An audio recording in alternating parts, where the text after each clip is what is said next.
ஆபேரி ராகத்தின் ஆரோசை, அதாவது ஆரோகணம், அதாவது அசென்டிங். சா கா மா பா நீ சா.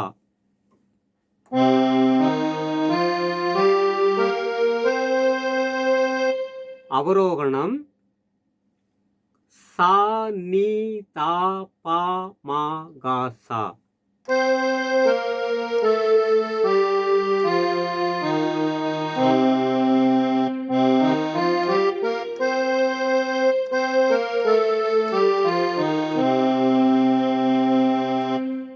ஆரோகணமும் அவரோகணமும் சகம பனிசா என்று வந்தால் மட்டும் அது சுத்த தன்யாசியில போயிடும். இப்போ அவரோகணம் திருப்பி வரும்போது நீ தா பா இதெல்லாம் வர்றதுனால ஆபேரின்ட்டு நாம வித்தியாசத்தை புரிஞ்சுக்கணும்.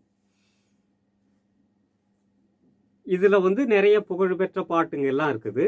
உதாரணத்துக்கு கொஞ்சம் சலங்கில வர சிங்கார வேலனே தேவா, வேறு ஒரு சில பாடல்களை இப்போது வாசிக்க கேட்கலாம்.